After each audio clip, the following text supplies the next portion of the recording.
नमस्कार बच्चों। आपका ईमानदार और डेडिकेटेड टीचर सचिन भाटिया फिर आपके सामने हाजिर है। दिल से एसएचएम, सचिन हमारा मास्टर। ये लाइन याद रखना, एसएचएम खूब तरक्की करोगे भाई, ध्यान रखना।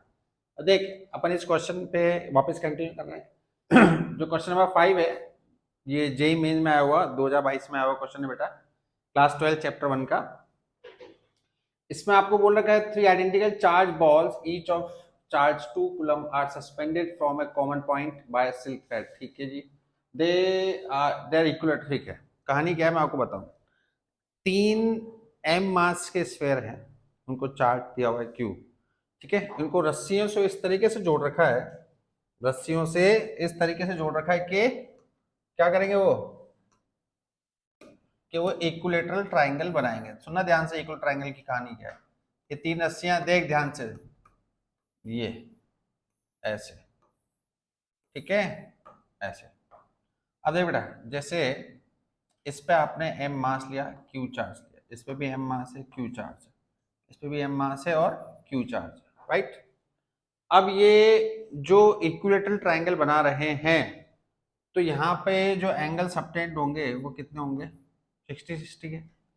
यहाँ पे जो नेट फोर्स निकलेगा, नेट फोर्स किसकी वजह से, कूलम फोर्स की वजह से, नेट फोर्स निकलेगा एंगल 60 पे, तो क्या आएगा, रिजल्टेंट आएगा। कितना आएगा बेटा, F square plus 2f² cos 60। ठीक है, कॉस 60 कितना होता है, हाफ। तो आर बराबर क्या होगा जिंदगी में, आर बराबर √3f। ठीक है, अब वो कह रहा है कि एक कोने पे आने वाला जो नेट फोर्स है, इस कॉर्नर पे आने वाला जो नेट फोर्स है, उसको अपने आर रिजल्टेंट का नाम दिया है, वो किसी एक, यानी कि इन दोनों जोड़ों के बीच में जो एफ है उनका रेशो बताना है अपन को। अब देख, किसी भी 2 एम मास के बीच में जो फोर्स लग रहा है वो है k² / r²। अब उसको इस r और इस f का रेशो चाहिए, इस रिजल्टेंट और इस इंडिविजुअल f का रेशो चाहिए। तो देख कितना आएगा बेटा, r/f √3। ठीक है, √3:1। ये आपका क्वेश्चन नंबर 5 है। आप क्वेश्चन नंबर 6 देखो बेटा। 4 charges equal to minus q are placed at the 4 corners of a square. A charge small q placed at its center. If the system is in equilibrium. ये जो word है ना equilibrium, इसका मतलब क्या होता है, इक्विलिब्रियम का मतलब होता है नेट फोर्स जीरो। इक्विलिब्रियम का मतलब होता है net force on the system is zero. सुनना ध्यान से, इसने आपको बोला बेटा कि इस तरीके से जो है हर कोने पे माइनस क्यू चार्ज रखा हुआ है। ये माइनस क्यू है, ये माइनस क्यू है, ये माइनस क्यू है, ये माइनस क्यू। ठीक है, अब आपको उसने बोला 4 equal charges minus Q R placed at the 4 corners of A square and, ठीक है, और छोटा चार्ज बिछा रखा हुआ स्क्वायर। मान लो कोई साइड मान लीजिए, लेट स्मॉल ए स्मॉल ए स्मॉल ए और स्मॉल ए। ठीक है, सेंटर पे छोटा क्यू रखा हुआ है, राइट। वो कह रहा है कि माइनस क्यू वाले चार्ज पर, यानी कि सिस्टम इक्विलिब्रियम, मतलब सिस्टम इक्विलिब्रियम का मतलब होता है बेटा कि जो सिस्टम में जो कोनों कोनों पे चार्ज रखे हुए हैं, जो आउटर चार्ज रखे हुए हैं, हर किसी पर नेट फोर्स जीरो होना चाहिए, इक्विलिब्रियम में होना चाहिए। तो देख, किसी भी एक कोने को पकड़ लो, इस वाले पे कौन कौन फोर्स लगा रहा है, एक तो माइनस क्यू लगा रहा है, रिपल्सन का लगाएगा F1, रिपल्सन का लगाएगा F2। ठीक है, तो दोनों के बीच में एंगल कितना होगा, 90, और दोनों एक जैसे हैं। और ये वाला, इसकी बात कर रहा हूं, माइनस ये वाला क्यू जो है, उस वाले क्यू पर भी फोर्स लगाएगा बेचारे पे। ये हो जाएगा तेरे पास F3। अब देख, F1 और F2 के बीच में कितना एंगल है, 90 डिग्री का एंगल है। F1 बराबर जो F2 है वो है k²/a²। ठीक है, क्यों है देख, F1 किसके बीच में, इस माइनस कैपिटल क्यू और इस माइनस कैपिटल क्यू के बीच में डिस्टेंस ए, तो KQ1Q2/a², तो ये हो गया F1। ठीक है, ऐसे F2 किन के बीच में, इनके बीच में minus capital Q minus capital Q के बीच में, तो KQ²/a², तो F2 ये हो गया। अब दोनों के बीच में कितना एंगल है, देखो ध्यान से, 90, दोनों को इनिशियल है ना, तो रिजल्टेंट इनका कितना होगा, इस वाले फॉर्मूले से √a² + b² वाले फॉर्मूले से। ए और बी दोनों इक्वल है, ठीक है बेटा, तो आर जो होगा, अब दोनों इक्वल हैं तो क्या आ जाएगा, एक जैसे ही √2 के Q square by A square. ये आएगा तुम्हारी जिंदगी में आर। अब ये जो आर है वो इधर आएगा। अब देखो ये जो सेंटर वाला स्मॉल क्यू है, ये जो सेंटर वाला स्मॉल क्यू है, ये भी तो इस कैपिटल क्यू पर फोर्स लगाएगा। लेकिन अब पता है प्रॉब्लम क्या है, वो क्या बोल रहा है आपसे? क्वेश्चन ये बोल रहा है कि भाई साहब ये जो आर और एफ थ्री है, आर और एफ थ्री जो इस माइनस कैपिटल क्यू पर फोर्स लग रहा है, इसको बैलेंस करने के लिए इसके जस्ट अपोजिट में एक फोर्स होना चाहिए। अब सुन ध्यान से, इसको बैलेंस करने के लिए इसके जस्ट अपोजिट में क्या होना चाहिए? एक दूसरा कोई फोर्स होना चाहिए। क्वेश्चन की डिमांड ये है ना। देखो क्या बोल रहा है, four charges minus Q R placed at the four corner of square and a charge small Q is placed at its centre if the system is in equilibrium.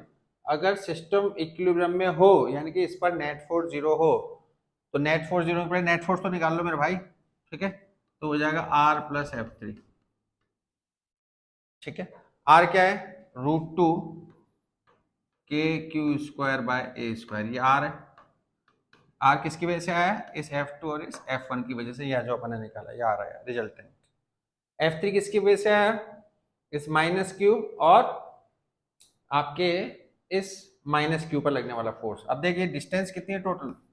Root two है, ठीक है? ये डिस्टेंस कितनी है? Root two ए। तो root two ए distance, तो के distance में रूट टू ए का स्क्वायर करेगा तो टू ए स्क्वायर आ जाएगा ना। तो के Q square by two A square. तो ये क्या है? ये है इस माइनस क्यू पर लगने वाला नेट फोर्स है, ठीक है? ये जो फोर्स है हमने निकाला है, ये इस माइनस कैपिटल क्यू पर लगने वाला नेट फोर्स है। अब हमें ये चाहिए कि इस स्मॉल क्यू की वैल्यू क्या हो, ताकि ये जो फोर्स है ये बैलेंस्ड हो जाए, जिससे इक्विलिब्रियम कंडीशन है। इक्विलिब्रियम मतलब होता है नेट फोर्स जीरो। अब देखिए नेट फोर्स बाहर की तरफ है, ठीक है बेटा? ये नेट फोर्स जो है ये बाहर की तरफ है। अब हमें चाहिए स्मॉल क्यू की वैल्यू, ठीक है? स्मॉल क्यू जो है उसकी यहां पर लगने वाला फोर्स है ये F4 मान ले लेट, ठीक है? F4 जो है वो इस नेट फोर्स के अपोजिट में होना चाहिए। भाई आप ये देखो बेटा कि दो वेक्टर का रिजल्टेंट जीरो होने के लिए उनके बीच में एंगल कितना होना चाहिए? 180 होना चाहिए। तो आपने कहा साहब ऐसा है R और F3 सेम डायरेक्शन में, तो इसका अपोजिट क्या होना चाहिए? F4 होना चाहिए, राइट? तो अगर नेट जीरो है then F4 must be equal to R plus F3, ऐसे। अब F4 क्या है? Small q capital q upon a by root two का स्क्वायर, ऐसे। a बाय रूट टू कहां से है? a बाय रूट टू कहां से आया है? ये देखो रूट टू, ये ना रूट टू ए, ये पूरा डायगोनल है, इसका आधा root two a by two का आधा, तो ए बाय रूट टू आ जाएगा ना, हाँ या ना? रूट टू ए का आधा क्या आ जाएगा? ए बाय रूट टू आ जाएगा, ठीक है? तो ए बाय रूट टू का ये आ गया यहाँ पे। अब आर क्या है जिंदगी में? रूट टू के Q square by A square. F three क्या है बेटा? के Q square by two A square, ठीक है? अब आप इस पूरे को सॉल्व कर लो, ठीक है? इस पूरे को सॉल्व करोगे तो क्या मिलेगा? टू के Q capital Q by A square और रूट टू के Q square by A square. ये जो इक्वेशन हम सॉल्व कर रहे हैं बेटा, इससे सिर्फ और सिर्फ वैल्यू आएगी, वैल्यू ध्यान रखना। इससे सिर्फ और आपकी क्या आएगी? स्मॉल क्यू की वैल्यू आएगी। देख क्या क्या कट रहा है, देख के से क्या कट रहा है, सब तरह ए स्क्वायर से ए स्क्वायर कट रहा है, ठीक है? कैपिटल क्यू से कैपिटल कॉमन लेके हट रहा है, क्या बचेगा बताओ? टू क्यू बराबर root two q plus q by two, इस तरीके से बचेगा। तो क्यू जो होगा वो क्या आएगा? Q by root two plus q by four, ठीक है? अब इसको जो है अपन सॉल्व करेंगे। देख बताओ कौन सा ऑप्शन, ऑप्शन देखो आप, ऑप्शन के अकॉर्डिंग जमाना पड़ेगा अपन। तो ऑप्शन ये है आपके पास, देखो क्यू बराबर क्यू बाय फोर और फोर बाय रूट टू, इसको जमा और क्यू बाय फोर और फोर बाय रूट टू क्या हो रहा है? Two root two plus one, ठीक है? ऐसा ऑप्शन है ना अपने पास, four by root two plus one, इस तरीके से जो है अपने पास वैल्यू आ जाएगी। अब देख एक बात ध्यान रखना, जो स्मॉल क्यू का साइन है ना वो मैटर करता है। स्मॉल क्यू का साइन क्या हो, ध्यान रखना, स्मॉल क्यू का साइन क्या हो जिससे पूरा सिस्टम इक्विलिब्रियम में आ जाए। ये जो हमने सॉल्व किया है ना, ये जो हमने सॉल्व किया है इससे वैल्यू निकली, वैल्यू, और वैल्यू का मतलब ये हमने मान के चले कि ये जो स्मॉल क्यू वाला है ये इस माइनस कैपिटल क्यू पर जो फोर्स लगाएगा, जिसपे अदर माइनस क्यू इस तरफ नेट फोर्स लगा रहे हैं, तो ये इस तरफ फोर्स लगाएगा F4 का, ठीक है। इस तरीके से इनकी वैल्यूज को अपन ला सकते हैं। क्लियर है कहानी? अब दे बेटा नेक्स्ट, ये तो काफी फेमस क्वेश्चन है, कब आया तुम्हारा 2003 में। देख क्वेश्चन क्या है, सुनना ध्यान से। 3 चार्जेस -Q1 + Q2 - Q3, ठीक है, are placed as shown in the figure. The x component of the force on Q1 is proportional to, वो कह रहा है इस Q1 पर लगने वाला जो नेट फोर्स है, उसका जो भी फोर्स लग रहा है उसका जो x कंपोनेंट है वो किस किस डायरेक्शन में आएगा। पहले अपन यहाँ से जो है एनालिसिस करते हैं कि फोर्स कहाँ कहाँ पर लग रहा है। देख ध्यान सुनना, देख इस माइनस क्यू पर फोर्स बिल्कुल आराम से समझना, जैसे ये है। सबसे पहले देख ये जो +Q2 है, ये जो हमारा Q2 वो है, Q2 +Q2 है, ठीक है, -Q1 को अपनी तरफ अट्रैक्ट करेगा F1 फोर्स से। देख ध्यान से, हाँ या ना, ये जो Q2 वाला चार्ज है, ये +Q2 वाला चार्ज जो है बेचारा -Q1 को अपनी तरफ खींचेगा। एक फोर्स तो ये हो गया। दूसरा फोर्स देखो जिंदगी में, देखो ये जो Q3 वाला है जो माइनस का है, ये इस -Q1 वाले पे फोर्स लगाएगा, रिपल्सन का लगाएगा। क्यों? क्योंकि लाइक चार्जेस है।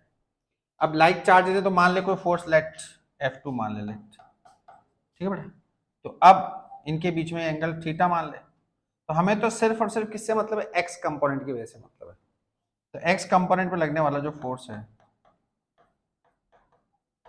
ठीक है, तो अब F1 और F2 sine theta same direction में हो गए। अब उससे क्या मिलेगा हमें, देख F1 + F2 साइन थीटा। अब F1 किस किस के बीच का है फोर्स है, Q2 और -Q1 के बीच का, तो KQ1 Q2 / B²। F2 किसके बीच का फोर्स है, देख -Q3 और Q1 के बीच का, KQ1 Q3 / A², ठीक है। अब जो कॉमन ले सकते हैं कॉमन ले लो। क्या कॉमन ले सकते हैं, देख KQ1 कॉमन ले सकते हैं, क्या आ जाएगा, Q2 / B² Q3 / A² और साइन ऑफ थीटा। देख Q2 / B² है ऑप्शन, ठीक है, Q3 / A² साइन थीटा, ठीक है। क्लियर है? हमें सिर्फ और सिर्फ और सिर्फ किसके एक्सिस के अलोंग चाहिए, हमें बेटा एक्स एक्सिस के अलोंग का फोर्स चाहिए था, ठीक है। तो अपन आगे और भी क्वेश्चन करते रहेंगे और आप इस तरीके से बने रहिए, लाइक करें, सब्सक्राइब करें, आपका आशीर्वाद बनाए रखें, ठीक है। और बस भगवान सबकी भली करे। धन्यवाद।